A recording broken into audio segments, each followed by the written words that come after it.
નમસ્કાર મિત્રો, જો તમે લો સ્ટુડન્ટ છો, તાજેતરમાં લો ગ્રેજ્યુએટ થયા છો અથવા ભવિષ્યમાં લીગલ પ્રોફેશનમાં કરિયર બનાવવાનું વિચારી રહ્યા છો તો આ વિડીયો તમારા માટે ખૂબ જ મહત્વપૂર્ણ છે.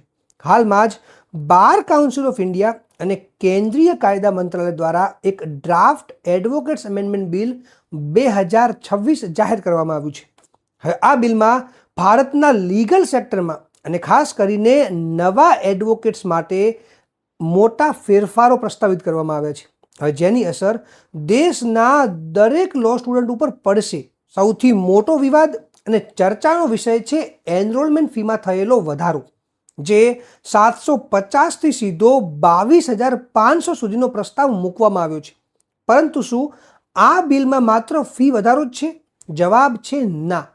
આ ડ્રાફ્ટમાં LLB એડમિશન, AIB પરીક્ષા, વકીલો માટે કલ્યાણકારી યોજનાઓ અને નેશનલ લીગલ એકેડમી જેવા અનેક નિર્ણયો સામેલ છે. હવે આજે આ વિડીયોમાં આપણે આ આખા ડ્રાફ્ટનું વિગતવાર એનાલિસિસ કરીશું. તેથી વિડીયોને છેલ્લે સુધી જરૂરથી જોજો અને જો તમે મારી ચેનલ પર નવા છો તો ચેનલને સબસ્ક્રાઈબ કરવાનું ના ભૂલતા. ચાલો સૌથી પહેલાં એ મુદ્દા પર વાત કરીએ કે જેને સમગ્ર દેશના લો સ્ટુડન્ટ્સમાં ચર્ચા જગાવી છે, જે છે એનરોલમેન્ટ ફી સ્ટ્રક્ચર. મિત્રો, એડવોકેટ્સ એક્ટ 1961ના સેક્શન 24 ક્લોઝ 1 સબક્લોઝ F અનુસાર વકીલ તરીકે સ્ટેટ બાર કાઉન્સિલમાં નોંધણી કરાવવા માટે જનરલ કેટેગરીના ઉમેદવાર માટે મહત્તમ 750 રૂપિયાની ફી નક્કી કરવામાં આવી હતી. હવે આ નિયમ 1993માં પણ સુધારવામાં આવ્યો હતો. હવે તાજેતરમાં જ સુપ્રીમ કોર્ટે પોતાના ચુકાદામાં સ્પષ્ટ કર્યું હતું કે જે સ્ટેટ બાર કાઉન્સિલ કાયદામાં આપેલ કાનૂની મર્યાદા છે, એટલે કે 750 રૂપિયાથી વધુ ફી વસૂલ ન કરી શકે. સુપ્રીમ કોર્ટના આ આદેશ બાદ બાર કાઉન્સિલ ઓફ ઇન્ડિયાએ ફી વધારવા માટે આખા કાયદામાં જ સુધારો કરવાનો ડ્રાફ્ટ તૈયાર કર્યો છે. હવે નવી પ્રસ્તાવિત ફી ₹22,500 રાખવામાં આવી છે.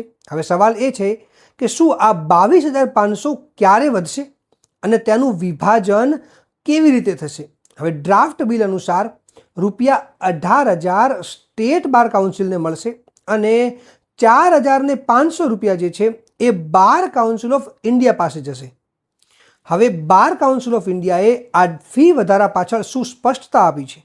તો બાર કાઉન્સિલ ઓફ ઇન્ડિયા અનુસાર 1993 પછી અત્યાર સુધી મોંઘવારી અને વહીવટી ખર્ચમાં ઘણો વધારો થયો છે. આ ફીમાંથી કયા કામો કરવામાં આવશે?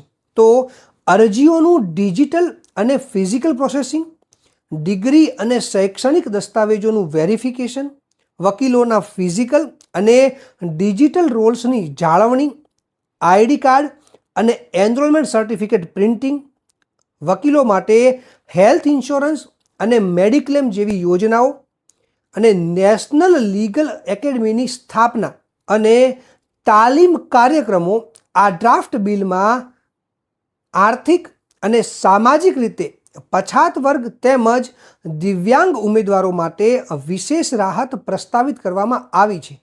હવે જે ઉમેદવારો શિડ્યુલ કાસ્ટ એટલે કે SC, શિડ્યુલ ટ્રાઇબ્સ એટલે કે ST અથવા પર્સન વિથ બેન્ચમાર્ક ડિસેબિલિટીઝ કેટેગરીમાં આવે છે, તેમણે નિયત કરેલી એનરોલમેન્ટ ફીનો માત્ર 1/4 ભાગ એટલે કે આશરે ₹5,600 જ ચૂકવવાના રહેશે.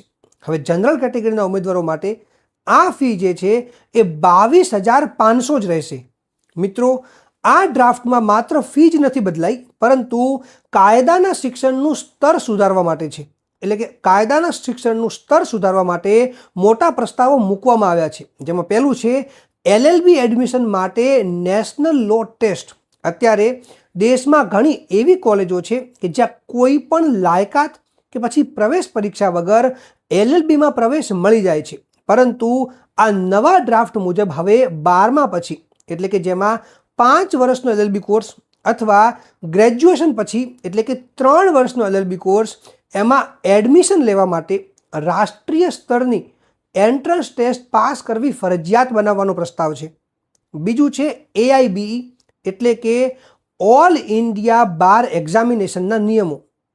હવે વકીલાતની સનદ મેળવ્યા પછી લેવાતી જે ઓલ ઇન્ડિયા બાર એક્ઝામિનેશન પરીક્ષા છે એ માટે પણ નવા અને સખત એલિજિબિલિટી રૂલ્સ બનાવવામાં આવશે, જેથી માત્ર ગંભીર અને સક્ષમ ઉમેદવારો જ લીગલ પ્રેક્ટિસમાં આવી શકે. હવે મિત્રો, ઘણા લો સ્ટુડન્ટ્સ મૂંઝવણમાં છે કે શું આ નિયમો આજથી જ લાગુ થઈ જશે? હવે સ્પષ્ટતા સમજી લો કે આ હજુ માત્ર એક ડ્રાફ્ટ છે. આખરી કાયદો એટલે કે એક્ટ બન્યો નથી. હવે કાયદો બનવાની પ્રક્રિયા જે છે એ આ મુજબ રહેશે, જેમાં પહેલું છે જાહેર સલાહ એટલે કે પબ્લિક કન્સલ્ટેશન.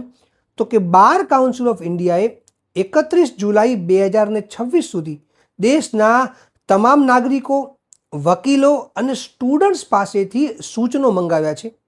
બીજું છે સંસદમાં રજૂઆત, જેમાં આ સૂચનો બાદ આ બિલ જે છે એ સંસદના બંને ગૃહ એટલે કે લોકસભા અને રાજ્યસભામાં પસાર કરવામાં આવશે.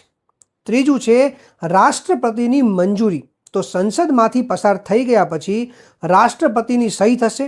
અને ચોથું છે ઓફિશિયલ ગેજેટ. હવે આ જ્યારે સહી થઈ જાય છે એ ત્યારબાદ સરકાર દ્વારા ગેજેટ નોટિફિકેશન બહાર પાડીને અમલની તારીખ નક્કી કરાશે. એટલે કે જેઓ હાલમાં એનરોલમેન્ટ કરાવી રહ્યા છે તેઓએ જૂના નિયમ મુજબ જ પ્રોસેસ કરવાની રહેશે. હવે મિત્રો, એનરોલમેન્ટ માટેની આ પ્રોસેસ કઈ રીતે કરવી એ માટેનો વિડીયો તમને મારી ચેનલ પરથી મળી જશે, જેની લિંક હું તમને ડિસ્ક્રિપ્શનમાં આપી દઈશ.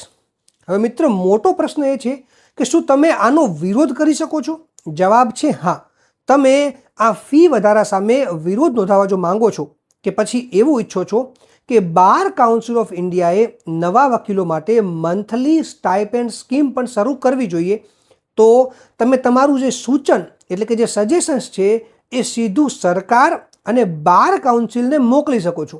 હવે બાર કાઉન્સિલ ઓફ ઇન્ડિયાએ આ ડ્રાફ્ટ પર જે છે એ સજેશન મોકલવા માટે એક ઈમેલ આઈડી આપ્યું છે, જે છે draftaDV@2026bill@gmail.com, જે તમને નીચે અહીંયા જોવા મળશે.